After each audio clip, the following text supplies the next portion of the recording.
Hey, welcome back to Chicken Fried Growth. I am your host, David York, and I'm joined by my co-host, Sara Moseley. Hey, y'all. And this is where go-to-market, AI, and the Deep South collide. So we've got a great episode for you today. We're going to be talking about family reunions, which are a Southern institution. I feel like these actually probably happen in the North, but the South has a certain way about family reunions, and there's a level of tradition that I think is interesting and that we'll talk about.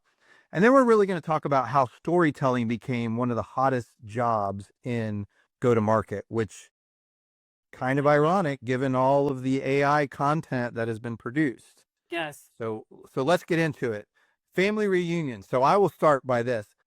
My family on my mom's side, we are, as I mentioned, many generations of Texan, and we have a family reunion in the same hotel. It's older than me. I just turned 50. So over 50 years, my family has been going to the same hotel in Kerrville, Texas. I believe it's a Best Western, and rents out the little community space. Everybody brings all their foods and their dishes, Cool, baby. casseroles, desserts, pies, cookies, cupcakes, all those things. We all convene.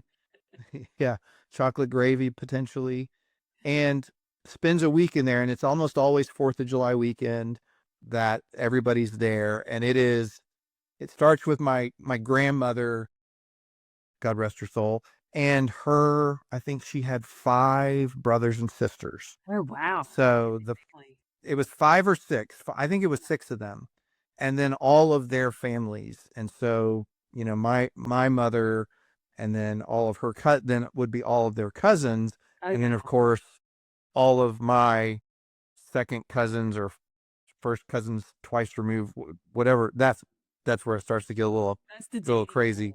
Yeah, yeah. Well, stay clear of that. And then we grew up going to that, and then eventually my kids would. So we were like 1, 2, 3, 4 generations deep, all going and converging on this little Best Western hotel down in Hill Country, Texas. I love year that. after year after year. Yeah, I love that.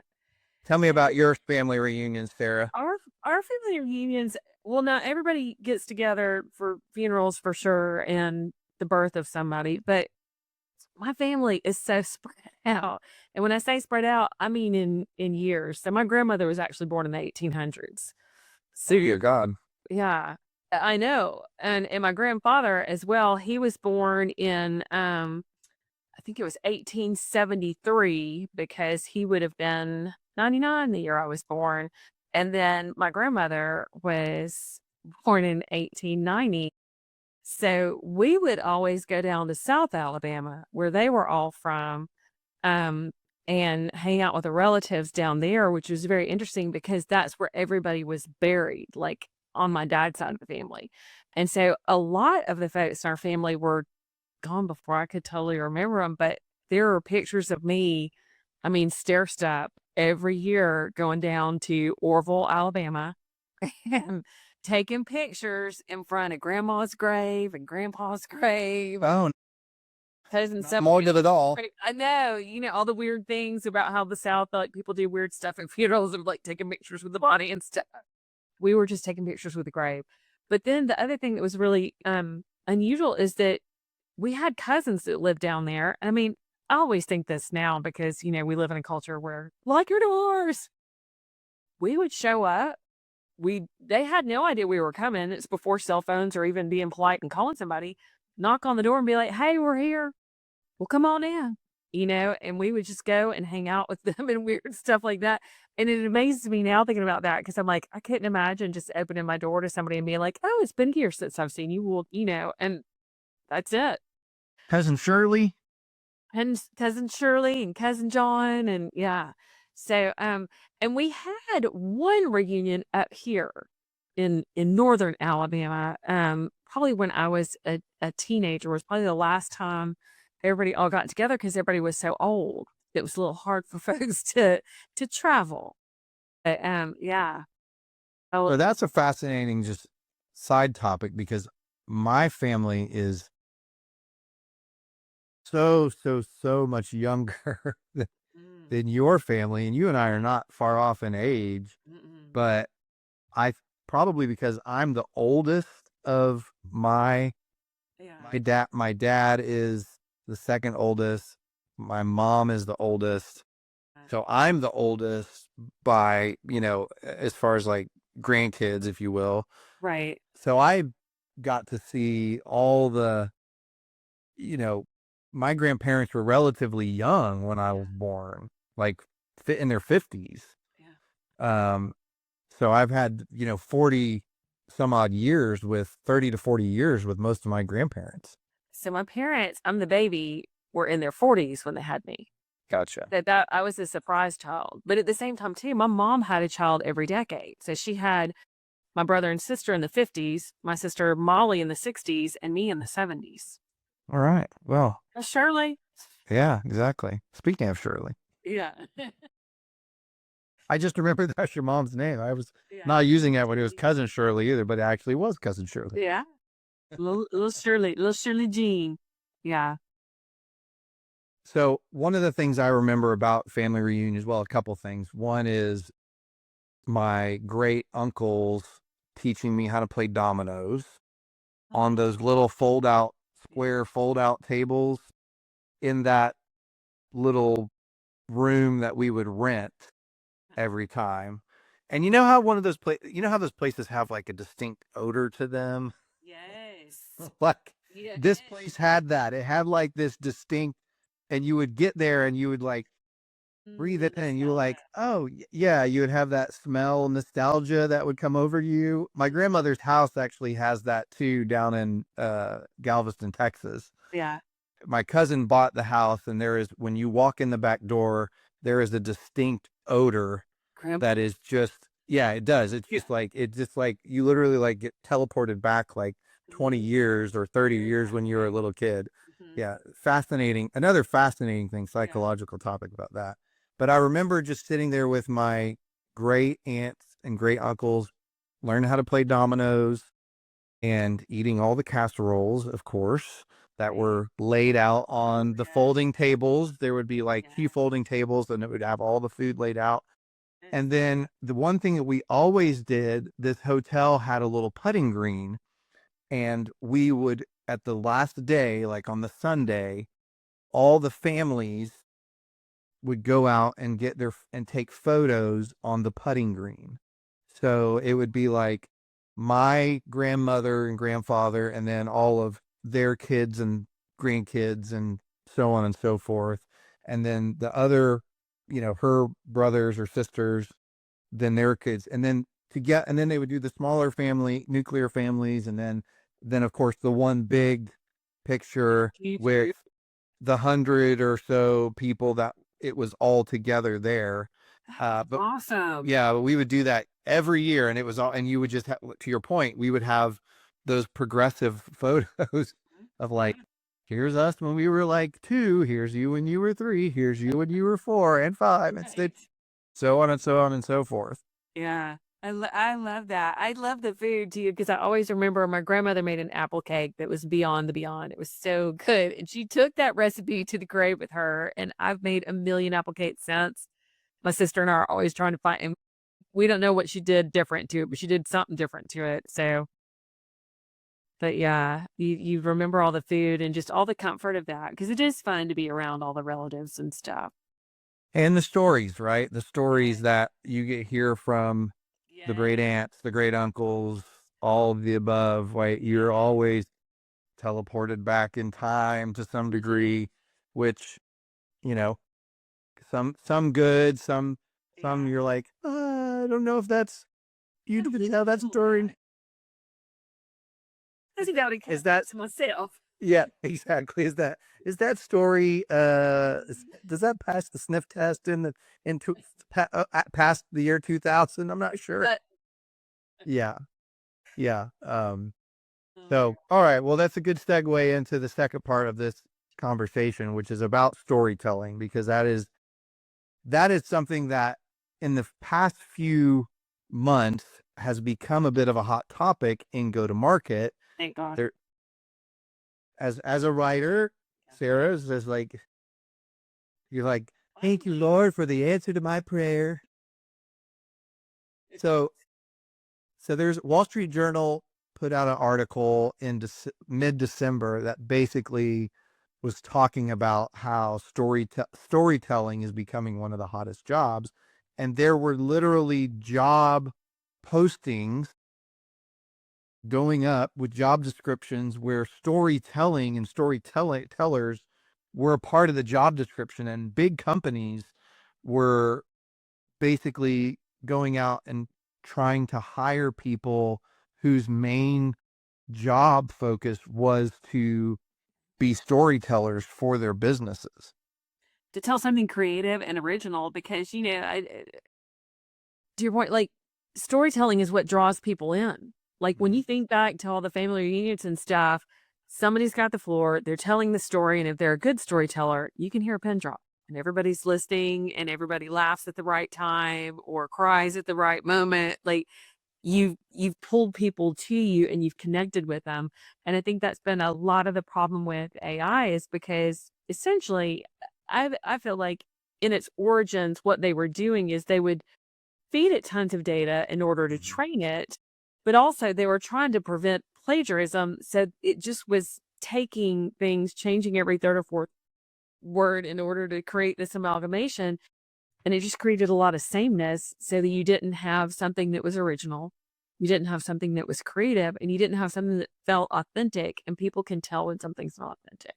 They can tell when something is, when you're phoning it in and when you're giving it your best. They can tell that.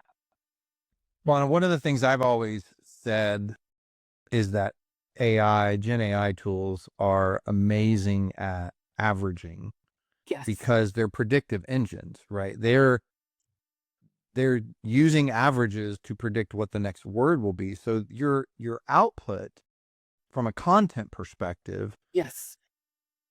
is going to be exceptionally average. Yes. Oh my goodness, yes. Yeah. Right? It's that's what it's designed to be great at, which is good for a lot of things. Like when I want to create a workout plan, I love Gen AI because it has the data from 1,000 workout plans, and it's going to give me the perfect average of all of those plans. So it should be pretty good. But if I'm creating content that I want to be authentic and engaging and interesting, Right. it doesn't really have the ability to do that. It's going to create really bland, average content. And if I'm trying to tell a story that is compelling, Yes. average is the thing, the least thing I want to have Yes. that be described as. Yeah, absolutely. I always say, it's funny because when you think about like your favorite movies as a kid and stuff like that, they're the ones that took you on a journey, and also usually the ones where you didn't see what was coming. You didn't see the big moment at the end. I always say your best movies are the ones everybody can write a beginning and a middle. Getting that ending right is the hardest part. And that's where all the creativity has got to reach its zenith. It's got to reach its apex. And people have got to have that watershed moment of, oh my gosh, because it's very deeply satisfying. But it also is a way that we emotionally connect with one another. And I think that's been a part of the problem too.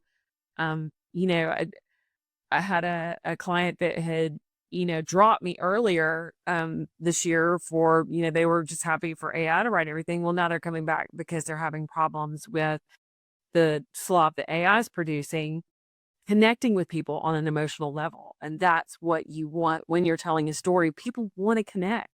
And even yes, you can use AI. I think AI is fantastic and phenomenal at creating outlines. Um, you can use it to do a first draft of stuff. Let it show you some things maybe you didn't think about, but then get in there with your own thoughts, your own creativity, and do the work, because that's where the reward is. Well, and I think the thing that we're, to your point, folks are starting to get more and more keen on content that is written by AI. Like the tells are getting more and more identifiable. Yeah. I don't think that it's changed. I think we're just all used to seeing it more, that everybody mentally is starting to take notes and logging what are all the clues that tip you off to something being written by AI in the back of our mind. And we're all keeping like this little list that we're referring back to all the time in the back of our mind. Yeah. And so companies probably could get away with it for like the last 12 months. Yes. But that's why you're seeing this resurgence of, hey, we need storytelling, we need authenticity, we need better writing. Like all of that it's coming all back around because we're all like, we're on to you. We figured it out. We know when you're writing it and when you're not writing it. Yeah. Humans not involved. We know it. But I don't think people knew that 12 months ago to the extent that they know it now. And so it's almost like the reckoning, if you will, that's taking place, right? Like there's a reckoning of, hey, we know you didn't write this, and therefore we don't want to read it. Because I did see a survey somebody posted the other day, and the survey was, when you figure out or reading something and you get to a place where you realize it was written by AI, what do you do? Check out. Do you stop reading and go immediately move on? Do you read it to the end? It asked all those questions, and the answer was overwhelmingly over 50% of people were like, I'm done.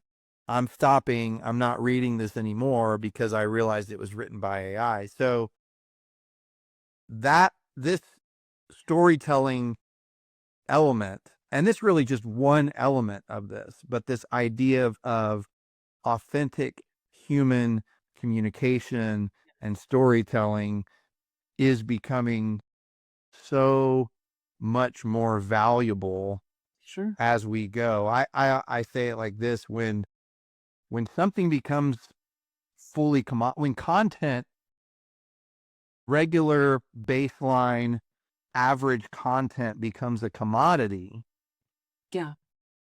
then exceptional content becomes that much more valuable.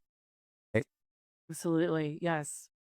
And go ahead. Go ahead. I just was going to say, we want to learn, from each other. And there's just something about, when somebody has an experience and they're writing about it and they're sharing it with you, you learn from that. And I always feel like, a lot of AI content, it's very great, like you said, at giving you the averages of stuff, but it's not good at teaching me something that is emotionally meaningful or that resonates on a deeper level. Yes, it can walk me through a recipe, but it can't tell me the story of how, the grandmother passed this down and why she did what she did in order to get it to where it is. So it's things like that that are missing, and we all need that. Is the more it gets, robot, the more we need human connection.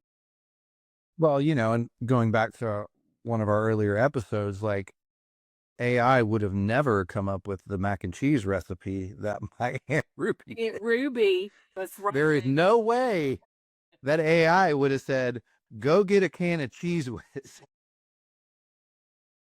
and make that the core ingredient of your mac and cheese. Never, ever, ever, ever would have said that.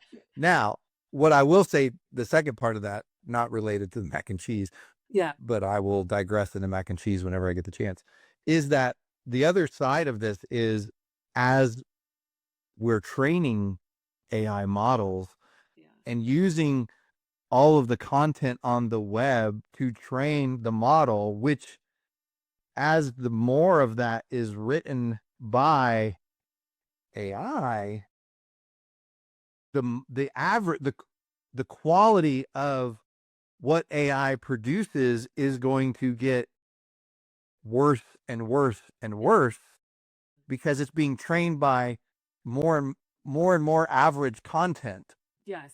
as Yeah. time goes on. So there's this interesting thing playing out in real time is AI's skill level as it relates to creativity and content and things like that is going to be interesting to see how you can actually reconcile that and how that plays out in the future. Because if it's being trained on content that was written AI, what does that then make it want to produce? Right. Which is more the same. And I think that's where, in a weird sort of way, it's almost good that this is happening, because I think from my standpoint, as somebody who's edited content of young writers for, over a decade, I had already seen sort of a lack of drive in, I'm going to do the best I can do. I'm going to write something that really grabs people's attention. I'm going to put my all into this. AI was really facilitating people phoning it in. And now that the backlash is coming, it's like, yes, you need to be thinking. You need to be, fully engaged in what you're doing, and think about what you're creating. Would you want to read this? Be your own litmus test. And if the answer is no, nobody else is going to want to either. So you've got to find that hook. You've got to find the thing that makes it interesting. Yeah, and you've got to be better at storytelling than ever before, because those people with that skill are going to be the ones that rise above all of the muckety muck average content that's been multiplied out times a gajillion, because it can be produced at mass quantities at infinite speeds. The very best storytellers, which is why these companies are hiring for these people, are going to be the ones that, in my opinion, are going to be the ones that win the day Yes. when it comes to marketing and go to market. Yeah. I love it.